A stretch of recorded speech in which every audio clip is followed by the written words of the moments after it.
ಇನ್ನು ಸಿಲ್ಕ್ ಬೋರ್ಡ್ನಲ್ಲೂ ಕೂಡ ಮಳೆ ಅವಾಂತರ. ರಸ್ತೆ ಮೇಲೆ ನದಿಯಂತೆ ಹರಿದಂತ ಮಳೆ ನೀರು ನಿಂತಿದ್ರಿಂದ ವಾಹನ ಸವಾರರು ಇಲ್ಲೂ ಕೂಡ ಸರ್ಕಸ್ ಮಾಡಬೇಕಾಯಿತು.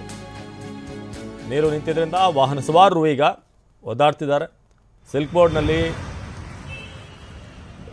ಇಲ್ಲಿ ಸುತ್ತಮುತ್ತ ಏನೇ ವ್ಯವಸ್ಥೆ ಮಾಡಿದ್ರೂ ಕೂಡ ಡಬಲ್ ಡೆಕ್ಕರ್ ಅದು ಇದು ಏನೇ ಫ್ಲೈಓವರ್ಗಳನ್ನು ಮಾಡಿದ್ರೂ ಕೂಡ ಈ ಬೇಸ್ ಏನಿದೆ ಅಲ್ಲಿ ನೀವು ನೋಡ್ತಿರೋ ಹಾಗೆ ಹೇಗೆ ಮಳೆ ನೀರು ನಿಂತಿದೆ ನೀವು ಗಮನಿಸ್ಬೋದು. ಸಿಲ್ಕ್ ಬೋರ್ಡ್ ಸದ್ಯಕ್ಕೆ ಇಲ್ಲಿನ ದೃಶ್ಯಗಳು ಹೀಗೆ ಕಂಡು ಬರ್ತಾ ಇದೆ.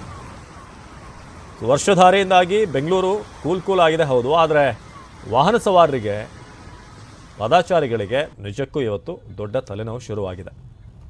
ಓಲ್ಡ್ ಏರ್ಪೋರ್ಟ್ ರಸ್ತೆ, ಸಿಲ್ಕ್ ಬೋರ್ಡ್ ಎರಡೂ ಕೂಡ ದೃಶ್ಯ ನೋಡ್ತಾ ಇದ್ದಾರೆ. ಎರಡೂ ಕಡೆ ರಸ್ತೆ ಮೇಲೆ ನದಿಯಂತೆ ಹರಿತಿರುವಂಥ ನೀರು.